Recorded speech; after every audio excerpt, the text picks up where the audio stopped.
সরকার সাহেব, এই শিশুর আমি কি নাম রাখবো? এত মাহবুবে খুদা। আল্লাহু আকবার।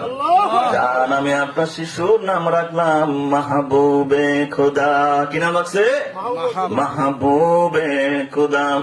ইশকে মাহবুবে খুদা जिस दिल में हासिल नहीं लाखों मोमिन हो मगर ईमान में कामिल नहीं। ভাইরা আমার, তার নাম রাখা হইল মাহবুবে খুদা। অর্থ কি? খুদার প্রিয়। মাহবুব অর্থ প্রিয়, আর খোদা মানে আল্লাহ। এই নামের অর্থ হইল কি? খুদার প্রিয়।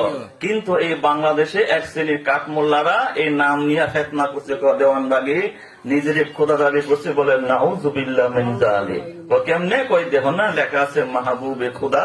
দেওয়ানবাগি নিজের খোদা দাবি করছে। আসলে নাম হয়েছে মাহবুবে খুদা, এটা অর্থ হইল খুদার প্রিয়। আল্লাহর নাম কয়টা? 99। শুধু আল্লাহর নাম হলো হাজার হাজার। এর মধ্যে আল্লাহর নাম আছে আব্দুর রহমান, আব্দুর রহিম। আল্লাহর নাম রহমান, রহিম, করিম, সাত্তার, গাফার আছে না নাই? তা মানুষের নাম আছে না আব্দুর রহিম? তা ডাকে রহিম, খালেক, মালিক, দেখলো তো আল্লাহর নাম। তাহলে আপনি কি আল্লাহ হয়েছেন নাকি? এটা তো নাম মাত্র, ঠিক কি না? আর এটা আরবি নাম, এটা হলো ফার্সি নাম। মাহবুবে খুদা মানে খোদার প্রিয়। সম্মানিত সময় সংক্ষিপ্ত ভাইরা আমার, এই মহামানব মাদ্রাসা মক্তবে পড়াশোনা শেষ করে আলেম হওয়ার জন্য তৎকালীন সময় তালসর করে নিয়ে মাদ্রাসায় ভর্তি হন, এবং তৎকালীন সময় মাদ্রাসার সর্বোচ্চ ডিগ্রি টাইটেল পাস মাওলানা হন। বলেন মারহাবা।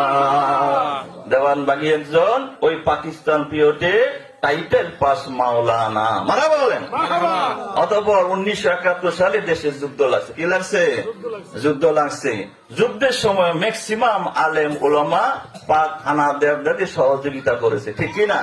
আপনি হাতে গুনে আমার মনে হয় না যে কেউ পাবেন যে তারা কোন আলেম ওলামা তৎকালীন সময় কেউই মুক্তিযোদ্ধা ছিল না, সবাই ছিল রাজাকার, ঠিক কিনা?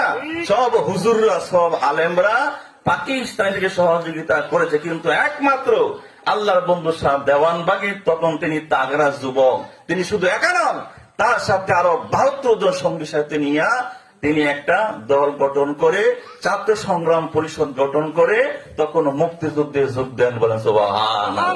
এই মহামানব তখন ভারতে হায়দার মোড়ে ট্রেনিং নেন, সেখানে গিয়া তিনি 2টি মসজিদ প্রতিষ্ঠা করেন। এইভাবে তিনি শরীরে পাক হানাদার বাহিনীর বিরুদ্ধে 9 মাস যুদ্ধ করে এই বাংলা